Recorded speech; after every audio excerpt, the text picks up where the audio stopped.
দুবাইয়ে পরিবার নিয়ে ব্যাপক আমোদ ফুর্তি করছেন শামীম ওসমান। বর্তমানে সংযুক্ত আরব আমিরাতের দুবাইতে অবস্থান করছেন সাবেক সংসদ সদস্য এবং আওয়ামী লীগ নেতা ফ্যাসিস্ট শামীম ওসমান। সম্প্রতি সেখানে পরিবারের সঙ্গে আমোদ ফুর্তি করার একটি ভিডিও ভাইরাল হয়েছে সামাজিক যোগাযোগ মাধ্যমে, জানিয়ে চলছে ব্যাপক আলোচনা ও সমালোচনা। ভাইরাল হওয়া ভিডিওতে নারায়ণগঞ্জের গডফাদার শামীম ওসমানকে তার পরিবারের সদস্যদের সাথে দুবাইয়ে বিলাসবহুল গাড়িতে ঘোরাফেরা করতে দেখা যাচ্ছে। অনেকেই ভিডিওটি শেয়ার করে বিরূপ মন্তব্য করেছেন। নেটিজেনরা বলছেন, হাসিনা লাঠিয়াল দেশের টাকা মেরে বিদেশে গিয়ে স্ত্রী সন্তানদের নিয়ে ফুর্তিতে আছে, অথচ অবুঝ কর্মীগুলা এখনও দেশে চামচামি করে বেড়ায় আর মার খায়, আর তার নেতা ও নেতার পরিবার পিকনিক করে।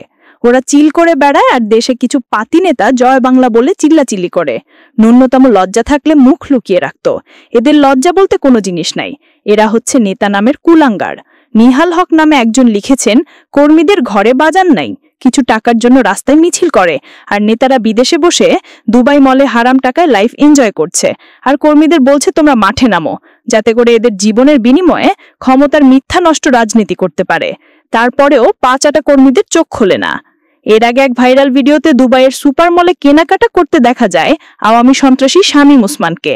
এই ভিডিওগুলো প্রকাশিত হওয়ার পর অনেকেই তার বিলাসবহুল জীবনযাপন নিয়ে প্রশ্ন তুলেছেন, বিশেষ করে বর্তমান রাজনৈতিক প্রেক্ষাপটে দলের নেতা কর্মীদের বিপদের মুখে রেখে। বিভিন্ন সূত্রের খবর অনুযায়ী শামীম ওসমান গত 5 আগস্টের গণঅভ্যুত্থানের পর দেশ ছেড়ে বিদেশে পাড়ি জমিয়েছেন। প্রথমে তিনি ভারতে গিয়েছিলেন এবং সেখান থেকে পরে দুবাই চলে যান। তার বিরুদ্ধে অবৈধ সম্পদ অর্জন, অর্থ পাচার এবং বিভিন্ন বিতর্কিত কার্যকলাপের অভিযোগ রয়েছে।